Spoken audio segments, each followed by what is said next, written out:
You're listening to the Holistic Spaces podcast brought to you by Mindful Design Feng Shui School. Episode 153, What's Your Decluttering Style? Welcome to episode 153 of the Holistic Spaces podcast, where we hope to inspire, educate, and empower you to create your own holistic spaces that nurture and resonate with you. Angie Cho and Laura Morris are the founders of the Mindful Design Feng Shui School. We teach Feng Shui online at mindfuldesignschool.com. Be sure to check us out there. We also have a mailing list that you could sign up for that tells you all about our upcoming podcasts, free workshops, and actually we have a couple really interesting offerings coming up for our listeners. So we hope you will sign up for a mailing list.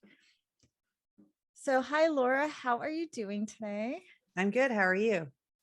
I'm pretty good. You want to tell the listeners about our package that's up for sale? So today we are talking about what's your decluttering style. And if you are interested in that, and that's something that, the idea of decluttering or starting over, refreshing, we're starting the new year coming up in a few days, and you want to get ahead of that and start to shift the energy in your home. We created a package. We actually do it every year.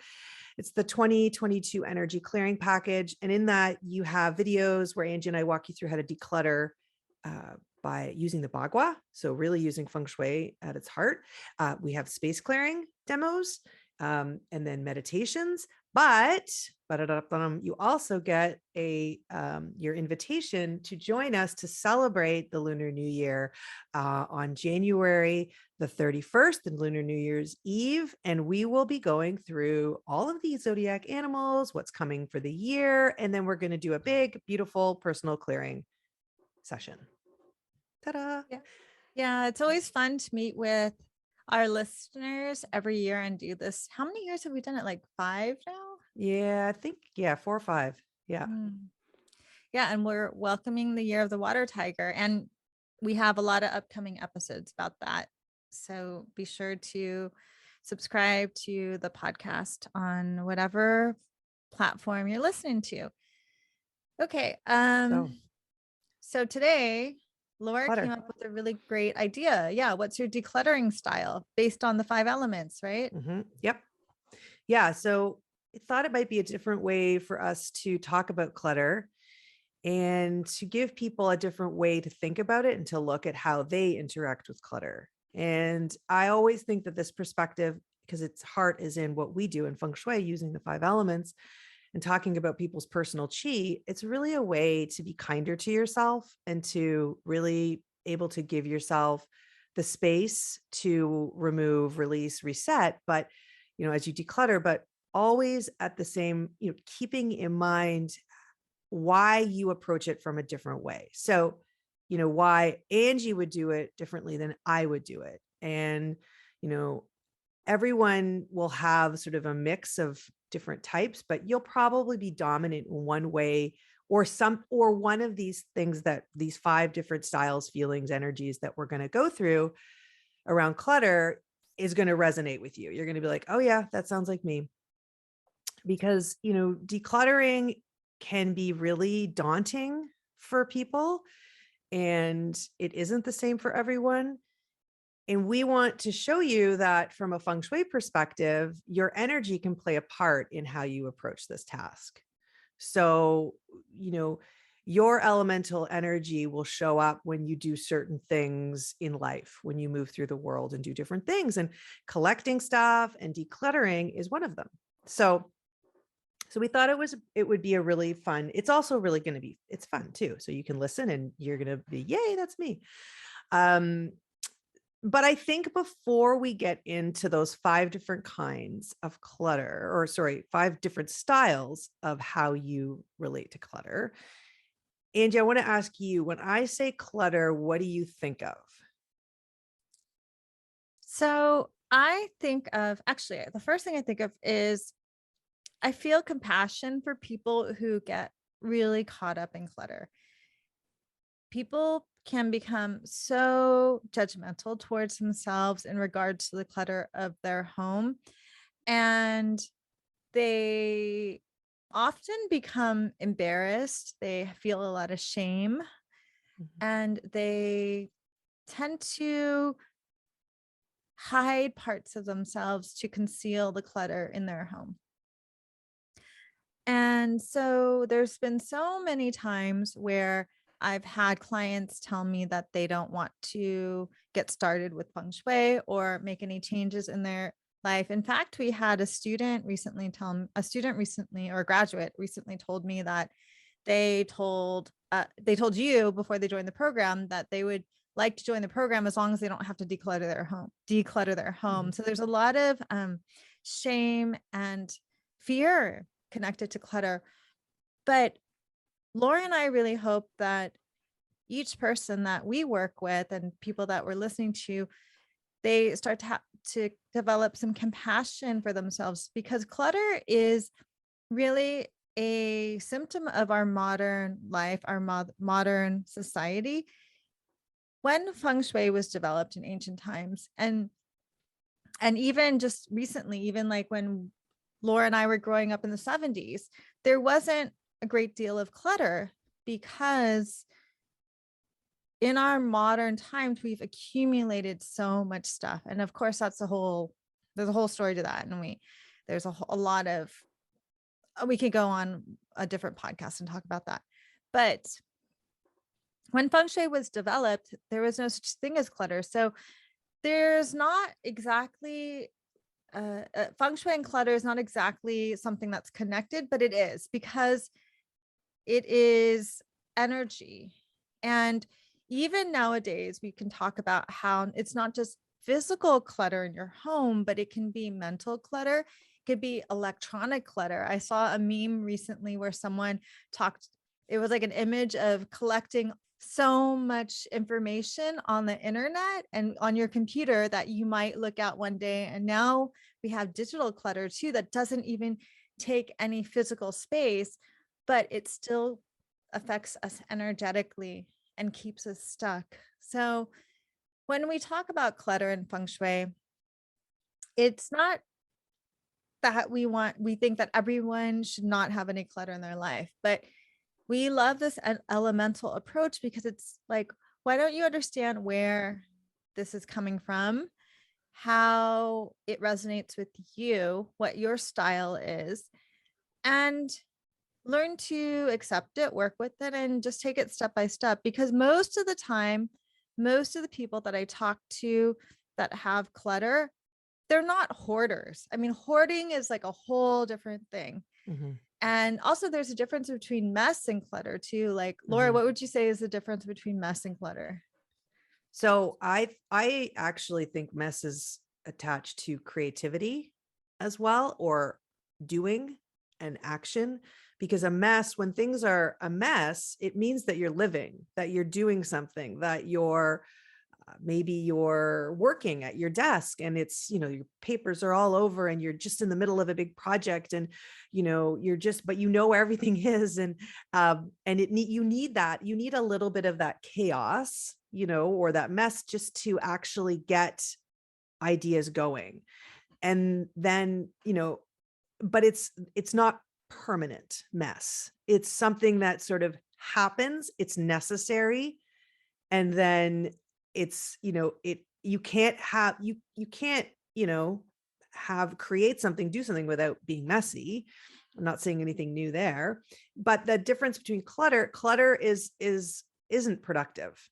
It's not productive. It's not serving a purpose, and I think that's the difference. And I think that's the distinction that, you have to think, is this something that is, and purpose. And when I say purpose, I mean in a really wide way. Like, it doesn't have to be super functional. I just mean, we can be pretty broad about how we think of it, purpose. But it's clutter is different than mess. Mess is part of, I always really connect it to creativity and to productivity for me. Yeah, like you have to make a mess when you cook or Hmm. you create an art project. Although I like to clean because my style is more metal, which you guys will learn about in this episode. I really like to clean up as I go along, so I don't have much of a mess. Like I'm like the I've started taking ceramics class this year, and we started doing this group cleanup where you clean up everyone else's, maybe one person is in charge of cleaning up all the throwing wheels. And I went to someone else's wheel and I'm like, oh my God, it's so messy. There was like clay everywhere. And for me, I'm like cleaning up every oh, there's a splatter. I clean it up as I go. That's the fun part about just like having some humor when you look at like Mm. what your tendencies are, what your style is, and then also to ultimately cultivate compassion for yourself and other people, to understand that everyone's coming from a different place, and you can stop and think, oh, I may be judging this person because of their clutter or judging myself because of my clutter, but you can stop and say, is that really true? Where is what is really going on underneath the surface? And that's really what we look at in feng shui. It's like, it's not just about moving furniture around, it's about looking at your home and seeing what's really happening below the surface. And then the beautiful thing about feng shui is that you can start to move and subtly change the energy of your home, and it's not invasive, and amazing things can happen if you start to pay attention and listen to the environment and listen to your home and listen to the energy around you. Yeah. And I think also what we're going to talk about is really listening to yourself and understanding and getting a little more awareness around you, who you are. And again, it comes back to energy. And so the energy that we're going to talk about is specifically with the 5 elements. So we'll call it elemental energy. It sounds very, futuristic, but it's really just means energy that is associated with each of the 5 elements. And the 5 elements, if you guys have been listening to us for, I don't know, a while, you've obviously heard of these. If you haven't, sort of in a nutshell, it's all about chi. And chi is energy, just to sort of simplify it. And there are 5 elements that come out of Taoist tradition, and feng shui being one of them. And each of those 5 elements has a different type of chi, different type of energy, characteristics, signatures, things about it, right? And it's things that you can see in a space or the outdoors, or when you see it in nature, which makes a lot of sense. But then we also translate it into how it affects people. So, that energy can actually translate into how you act, which is really interesting. And I think that's for a lot of our students and for a lot of people that come to this practice, sometimes the biggest, like, whoa, the biggest aha. It's a very cool thing. So we're gonna do it in a really fun way. And we're gonna go through each of them. So we'll start now. And I'm gonna start with the first one. And I'll tell you when we're going to kind of describe it, and then we'll tell you what the element is at the end. Okay. So for decluttering style number 1, if this sounds like you like to tackle things in spurts. So you get really keen. You initially jump on it as if your life depended on it, but then you get bored pretty quickly. You love the idea of lifting boxes, moving stuff around, because you kind of get a mini workout too, which is you like. But the only thing is these great ideas and this kind of initial excitement, it doesn't really last. So you don't end up finishing it because you found something else that you need to get done, or frankly, that you find more interesting. So that is wood energy. That would be someone who is trying to declutter, who has a lot of wood energy or wood chi. And wood, as you can get a sense from the description, they're go-getters. They like to do things. There's a lot of, it's the energy of springtime. It's thunder. It's kind of it's action. So we wanted to also give you a tip. So if this sounds like you, then you might want to, so would people like a challenge? Because that's an action and doing. So we'd say, make it a challenge, but keep it short and sweet. It's really important. Short spurts, but when you've decided that it's going to be short and sweet, make sure that it has a beginning and an end, because that will be helpful for you. And decide, again, challenge. It's, consider it a challenge to say, okay, I'm going to do this in a short spurt, and then I'm going to finish it.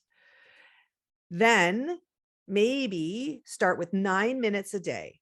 That's it. Just do 9 minutes a day. Don't do any more or any less, and then go from there.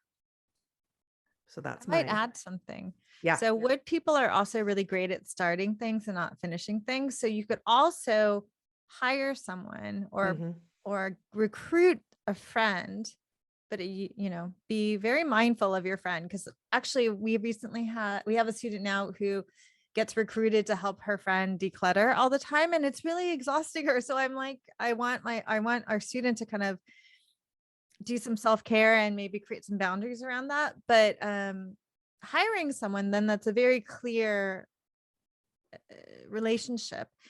And get someone on board, hire someone that is good at finishing things, so you get started, you do what you're good at, and have the great idea that you want to declutter an area. Then get someone on board and support someone who has the energy, probably more metal element, to get it done.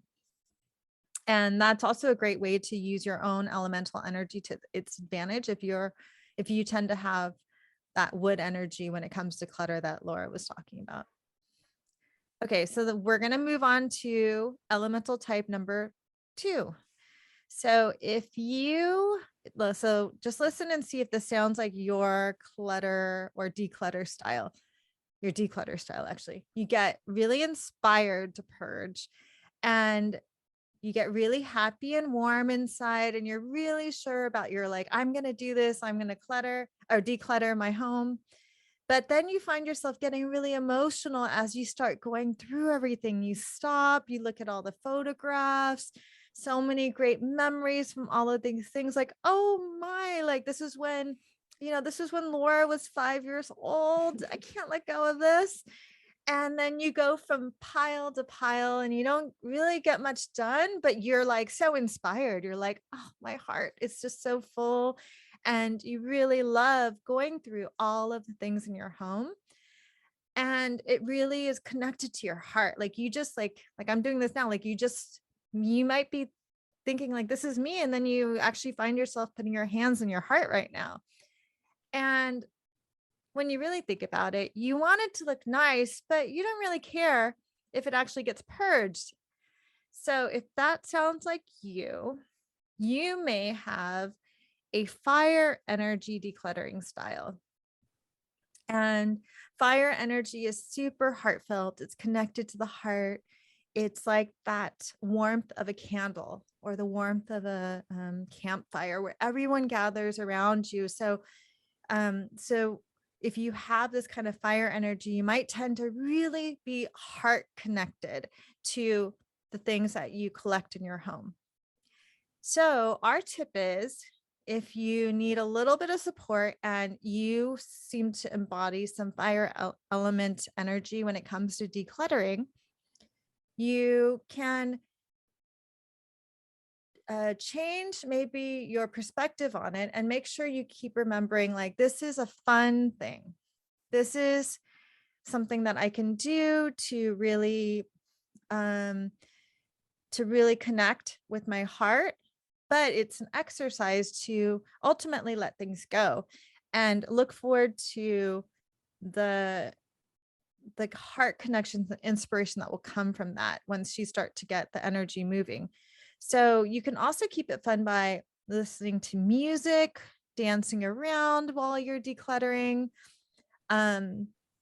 maybe doing it with some loved ones, and you can listen to the Holistic Spaces podcast while you're decluttering. But most importantly, give yourself permission to get as emotional as you need to. Get a box of Kleenex, or maybe it inspires you to let go of things, but also then connect to loved ones. And just give yourself permission to go through these things, to feel those emotions, and to really glean something from them. And this actually reminds me of one of my friends, Holly. She studied feng shui with Laura and I, and she was telling me how she had to go through her parents' estate, and they had so many wonderful mementos in their home that she really didn't want to let go of. But what she did was she took some inspirational photos of the items and then was able to donate them, and made sure that she was donating them to people that would really enjoy them, and had friends, like she first had friends come over and pick out what they wanted, and then she took photographs of items and deconstructed the items, but also, like, she acknowledged that heart connection and that emotion, but still let it go to have it move on. Nice. Okay, number 3. Does this sound like you? You would rather not do this whole decluttering thing at all. What is wrong with having stuff that you love anyway, right? It's beautiful. You love collecting things. You have, and these aren't tchotchkes. These are things that you've worked years and years to collect. You love collecting and displaying things because it's really important to you. You love to have things in your home. It makes you happy. Looking at your collections make you happy. And having, just having that stuff surrounding you, it really gives you comfort. You really have comfort. You really love your home, and you love all the little items in that home. And if this sounds like you, that's earth energy. So you are earth style declutterer. And the tip we would say, or the thing to remember when you're decluttering, it's pretty hard for earth people to declutter. Not going to lie. This is probably the ones that's going to find it the most challenging, because earth people love things, and not in a like a, I don't know how to say this, like in a good way. They like things in a good way. Like it brings them comfort, and they're really, earth people are very homey. They're very attached. Like if you go over to an earth person's home, they will generally offer you food and drink within the first 5 minutes. So home is really important for them. And so are all the things that they have in the home. And so, I would say, for a tip for you, if you are an earth person and you really feel that you want to get into decluttering, you want to start over, you want to refresh, make sure that these collections that you have are well taken care of. So it's a way to start thinking a little bit differently. So if you can display them and care for them, no problem. And you've organized them and displayed them in a way that you love, don't worry about what other people think. That's not important. This is why we don't judge here. But it's, you have displayed them in the right way, and you'll know whether or not they're actually displayed and organized properly, or if you have boxes and boxes of them that you still haven't got to. So if you can't do that, if you can't have them out and displayed so that you can enjoy them, because that is why you got them, then you should consider removing and donating. At least maybe try one item a week, because one item a day could be too much for you.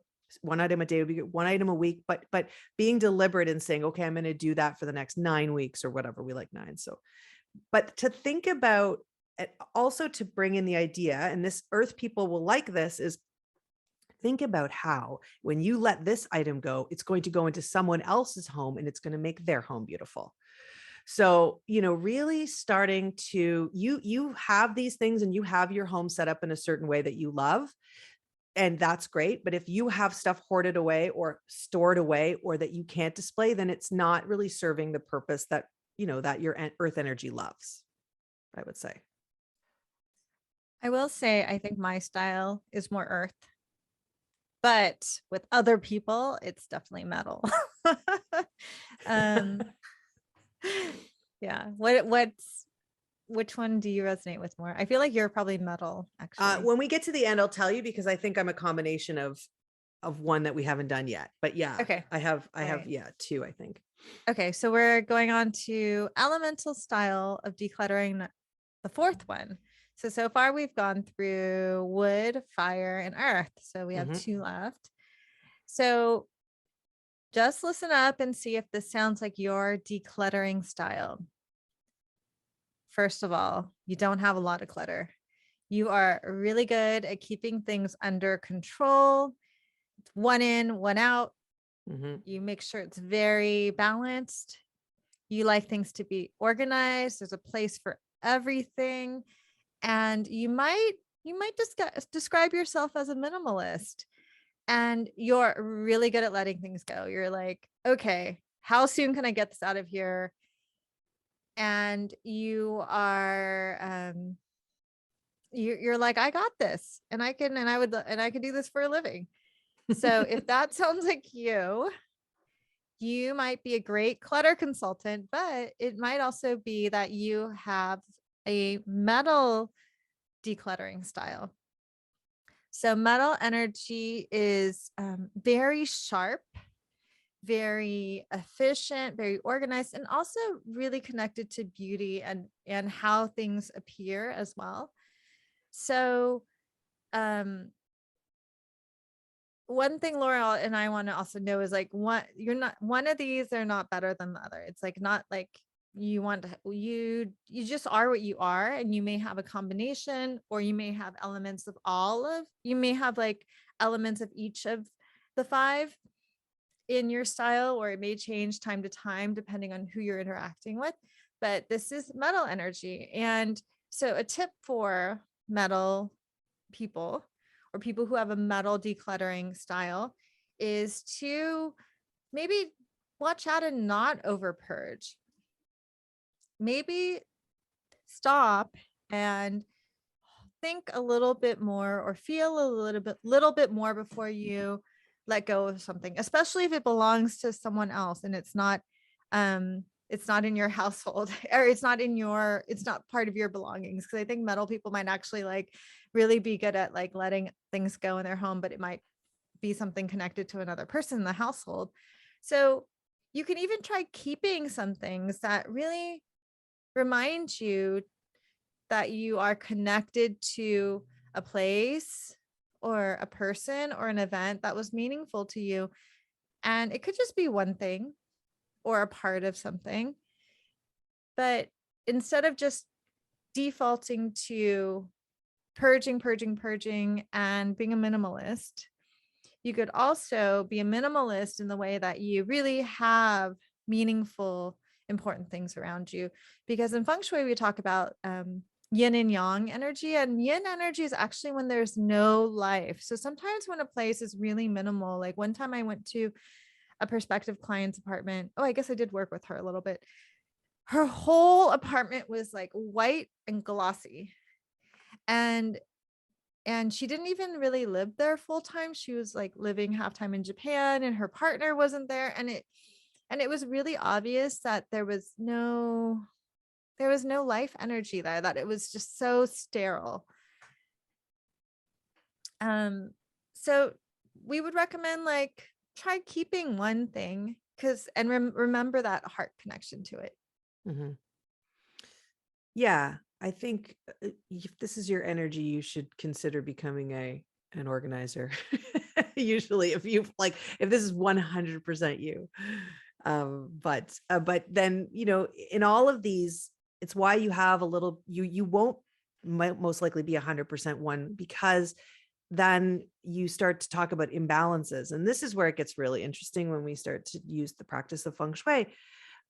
Because then you start to see how using other elements can balance out they all keep everything in check.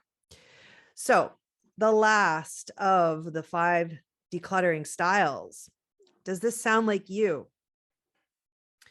Okay, the stuff that you have, to be honest, you just don't consider it clutter. How can it be clutter? Because it's so valuable. I mean, it's books, it's art, it's music, it's more books, and then more books, maybe some crystals, but books. And that's not, how can books be clutter? Right? How? Anyway, you could tell this is probably one that I've got in me.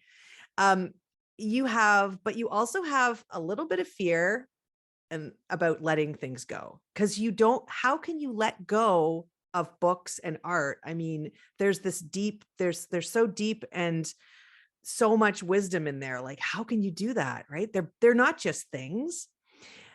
Also, you would rather sit and contemplate than declutter. So sometimes maybe you would just want to sit there and meditate on why you need to declutter, and that's better. And when you go through your books, You start going through your books, and then as you go through your books to declutter and get rid of them, you just start reading them again. So it's this whole idea of immersing yourself in this wisdom, art, creativity, all this stuff, and knowing that that's probably the thing that you collect the most or have around, and you really have trouble letting it go. A lot of fear around it. If that sounds like you, that is water energy. You are water style decluttering. So this, I would say this is partly me. I have this in me. And it is hard. I have a lot of books, I have a lot of art. And what I would say for this that resonates with people is, organize. If your books are organized and displayed in a bookcase, you can have as many bookcases as you want. I think it looks amazing, right? But just make sure your books are not, getting dusty and on the floor. Same with your art. Hang your art. I have to say, I see this all the time when I go into clients' places, is art leaned against walls, and just art, and they're so scared to hang it, like they're going to hang it in the wrong place or they're going to put it in the wrong spot. Hang your art. Even if you just hang it for like in a temporary, just hang it. You can patch over holes later. Hang your art, get it off the floor. Books, art, and creative items should be used and enjoyed. Right? You, as if this is somebody, if you're a water person, you appreciate that, right? So really put yourself in the mindset that when you donate, or even when you're, selling, if it's valuable, and sometimes there's value in these, think about when you're giving this stuff another home, that it's going to be used and it's going to be enjoyed, and people are going to learn from it and gain wisdom from it. And I think that's really important. And that's stuff that's really connected to water energy, is that idea of finding depth and meaning in things and purpose. So that's kind of, I have a little bit of that in me. And what would be the other one? Metal? I think metal. Yeah. Yeah. Yeah, I do have, I have metal, a lot of metal in me. But not a lot, but I try and do one in, one out. That's something that I've been trying to do. It's like, I sit there and think to myself, if I'm going to get this item, do I really need it? And what other can I like donate or remove in order to bring it into my home? So that's how I think about it. And it's entirely possible that all of these resonate with you. And that's okay too, because one thing to remember is that the 5 elements are a system, and it's not just about one thing in isolation. So you might, again, have some of these qualities come out differently based on different types of times of year, based on what relationships are in your life, maybe based on if you're helping someone else, or if you're in your professional life versus your own home, or even different rooms in your home, because there's different circles of influence of the chi and the energy. So, but I hope you guys had fun with this. I think it's fun to think about and have curiosity about why it is that you move through the world in a certain way, and then also start to be curious about other people, and instead of just jumping to a conclusion or judgment or perception on yourself or someone else, that you can start to understand and really accept everything. So even if you have clutter, it doesn't mean that you have bad feng shui. That's exactly. I think that's the point of this whole podcast today. Yes, everything, it's all included. Even hoarders you could have compassion for hoarders as well. So that's a different thing. Okay, well, thank you so much, Laura, for putting this. Laura put this all together for us, and it was fun to chat about.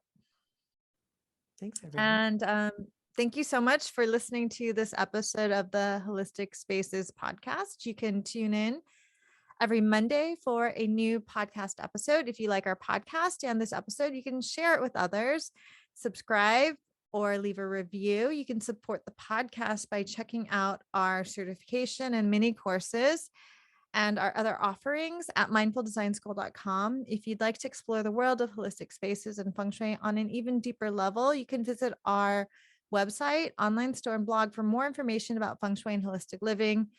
You can go to mindfuldesignschool.com, holisticspaces.com. Thank you so much for listening, and we will see you next week.